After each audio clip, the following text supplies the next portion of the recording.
Una hebra de material estéril con propiedades específicas, vamos a ver que cada una tiene sus propiedades, cuyo único objetivo es mantener en la posición los tejidos preparados hasta lograr su cicatrización. Esto es algo importante, ¿okay? Porque un error común que se comete al momento de hacer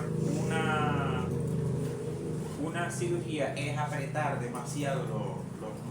O sea, el objetivo de la sutura como tal no es que vamos a apretar un tejido uno contra otro, sino simplemente colocarlo en la posición correcta, por eso se habla de aposicionar, hasta que ocurra su cicatrización. De hecho, apretar demasiado nudo cuando se trata de la piel puede más bien lesionar el tejido o causar más inflamación. Y bueno, les hablé que nosotros no decimos tanto hilo, ¿no? Pero cuando hablamos más de hilo, nos hablamos de hilo de coser.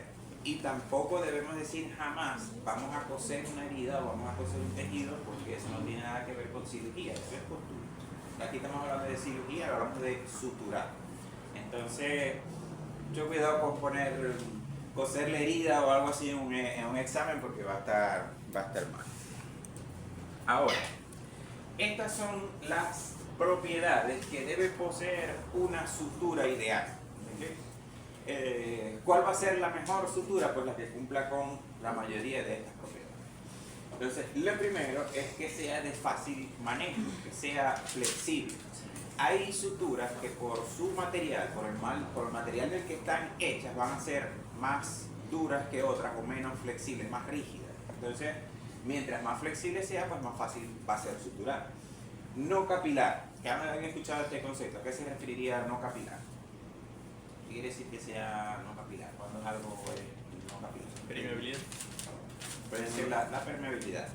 Que sea no capilar es, en cierta forma, que sea impermeable. La capilaridad es la capacidad de absorber los fluidos. Entonces, la idea es que no tienda a absorber fluidos. Las suturas que tienen a absorber fluidos, como por ejemplo la de algodón, ¿okay? Si esos fluidos tienen bacterias o están infectados, van a promover que en ese sitio de la herida se pueda generar más infección.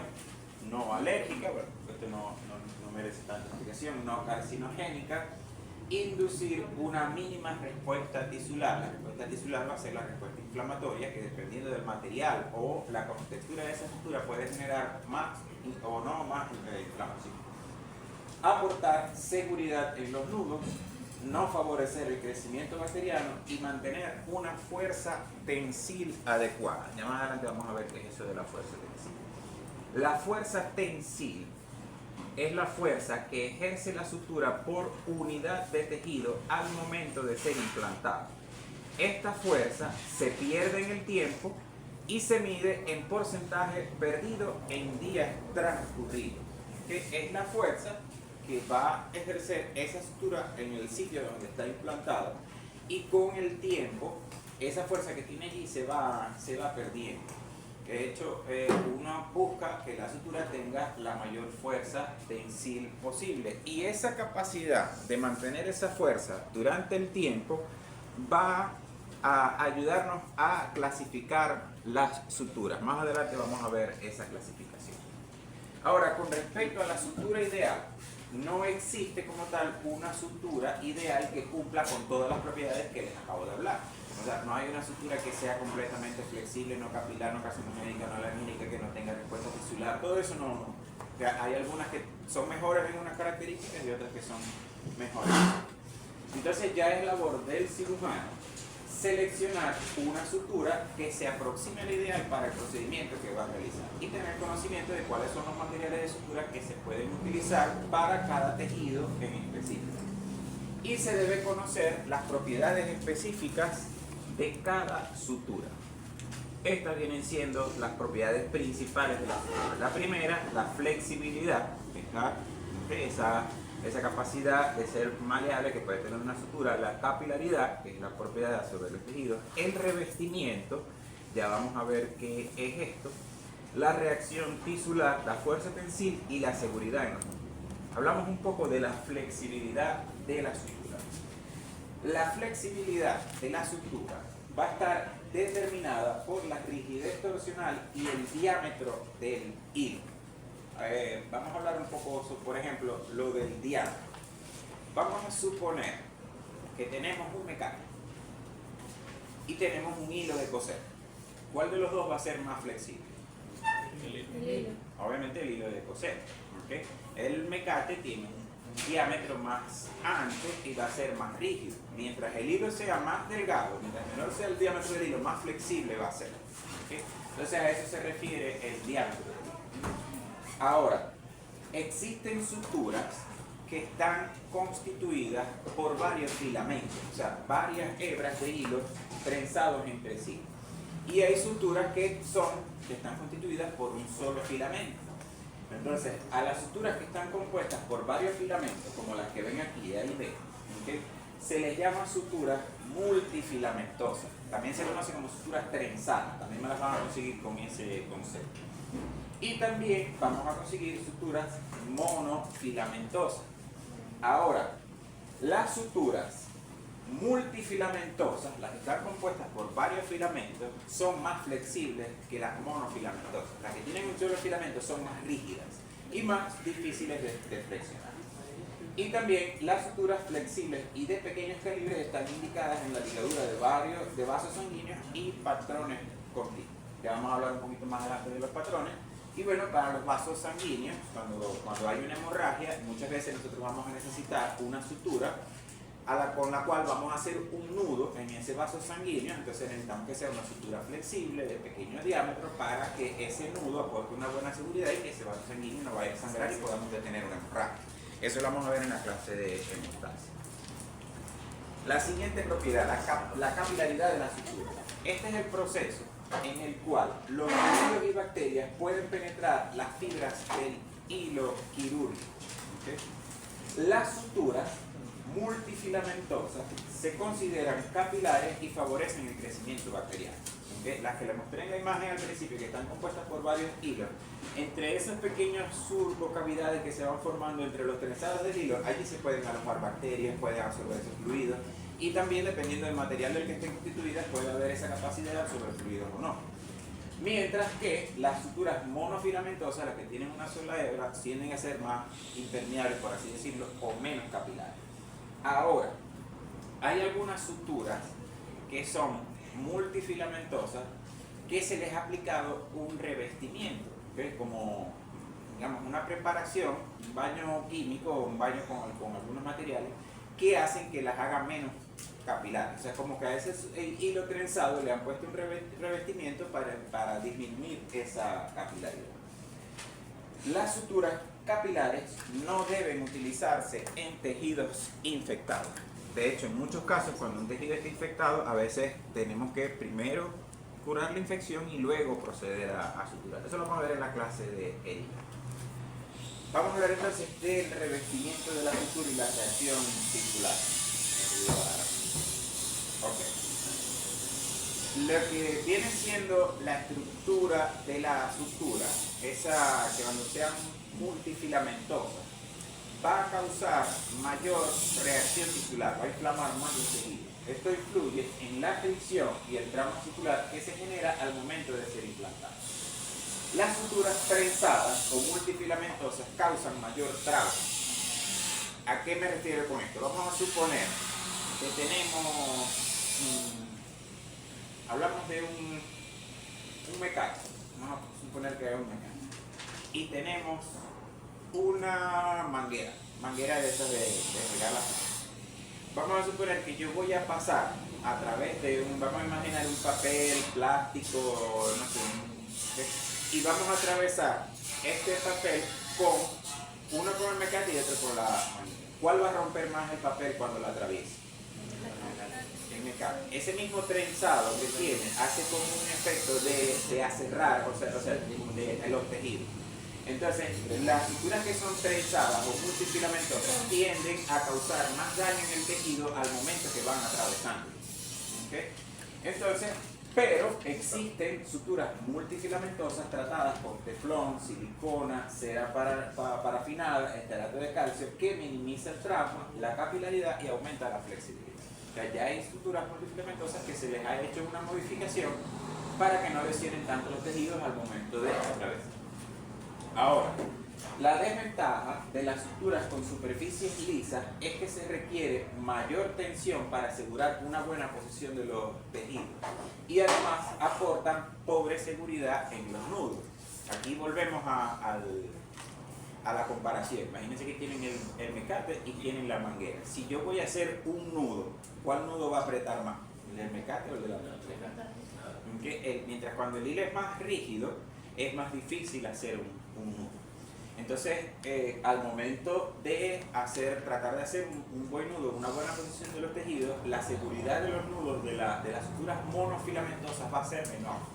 De hecho, vamos a ver en la técnica de sutura que en las suturas monofilamentosas, cuando vamos a hacerlo, tenemos que hacer mayor cantidad de nudos.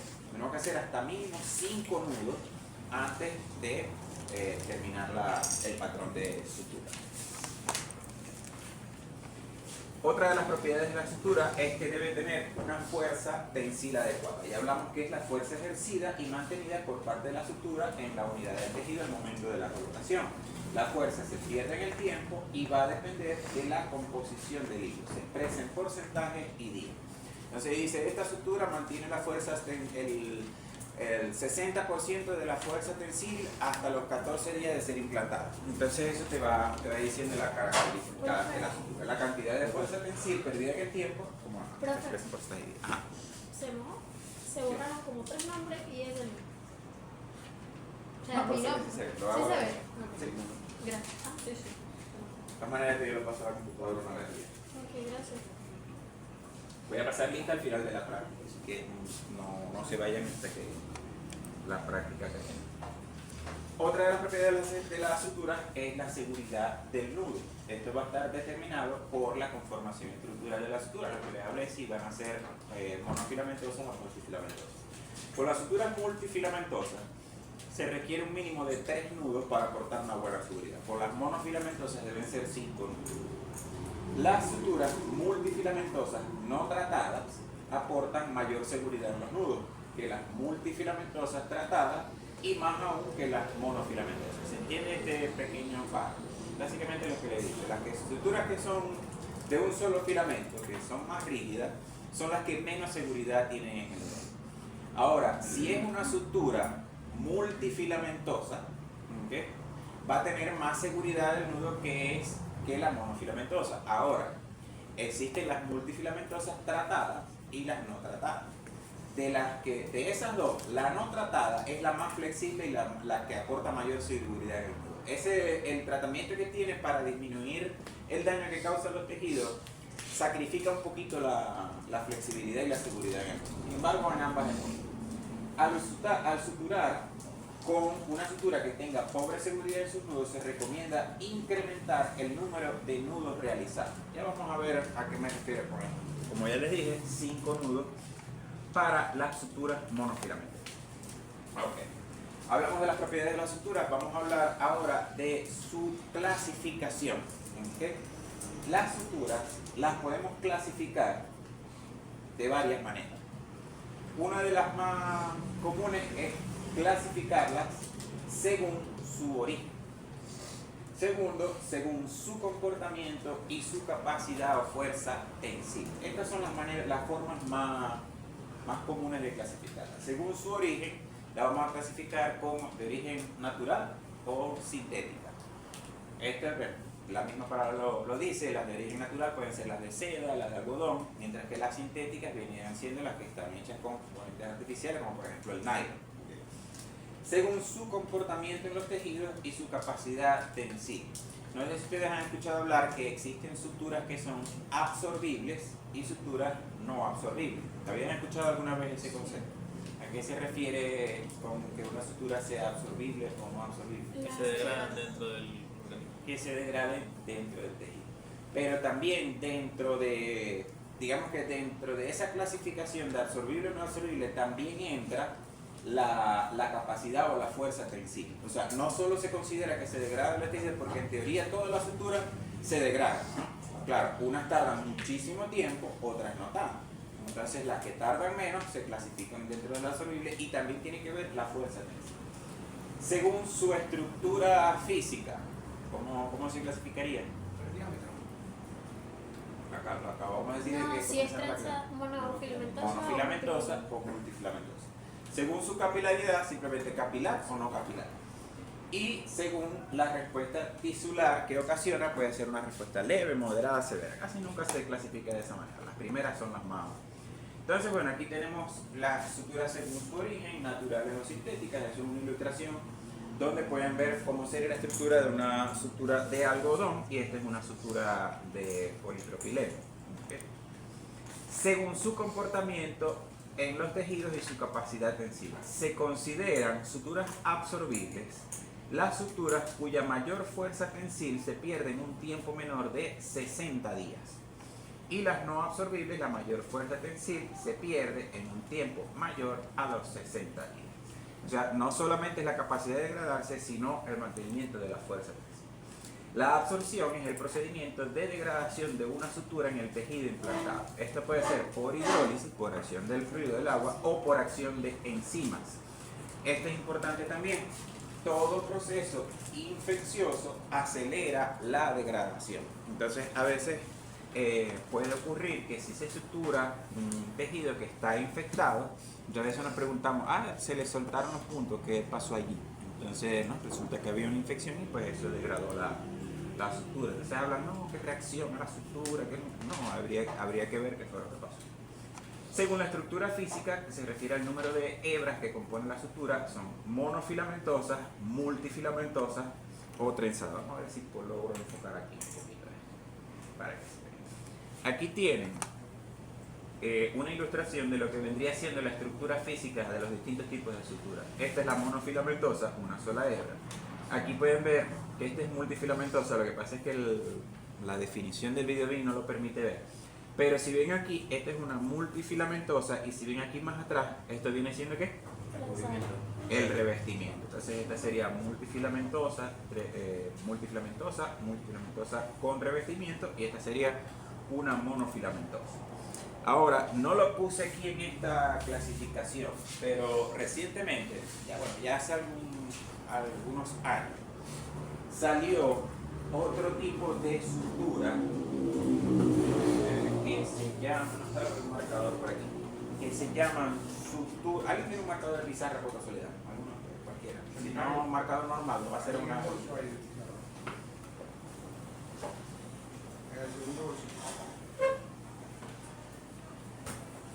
Debería estar aquí.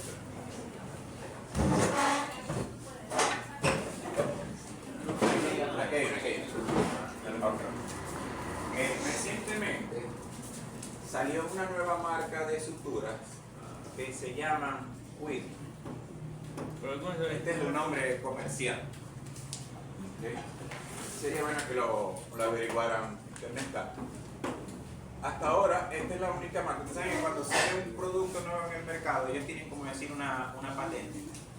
Entonces, hasta que esa patente no se libera, ninguna otra empresa puede sacar el mismo producto. Entonces, hasta ahora, estas son las únicas suturas que tienen esta característica. Esta marca de sutura es relativamente nueva. Tiene un tipo de sutura que se llaman suturas barbadas. El hilo de la sutura es algo así. Tiene como unas espinitas.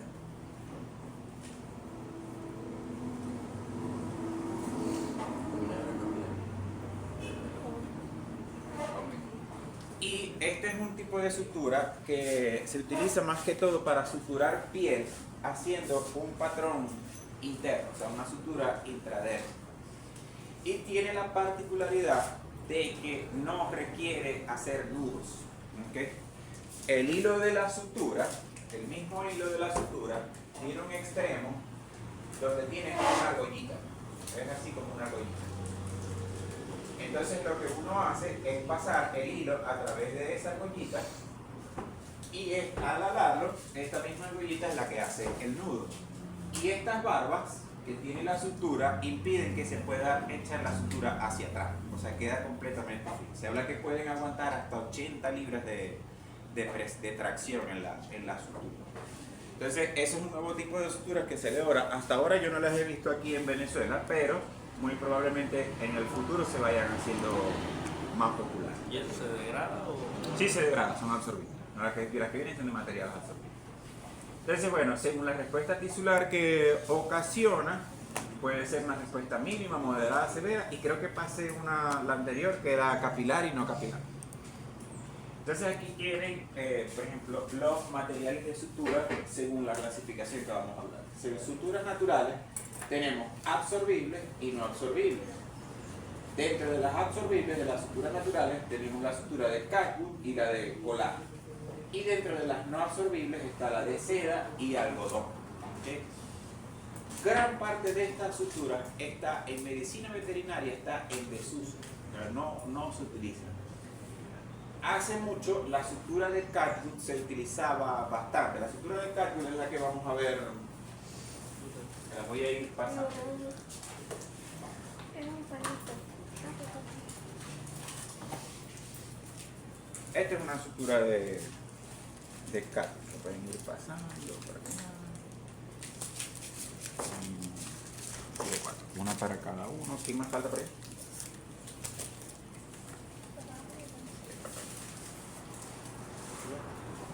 Si pueden ver, esta sutura dice que es cashwood chrome. Esta es una sutura que tiene un revestimiento. Y esta vamos a ver las características de esta. Funciona como una sutura monofilamentosa, que es bastante rígida. Pero en realidad su estructura viene siendo.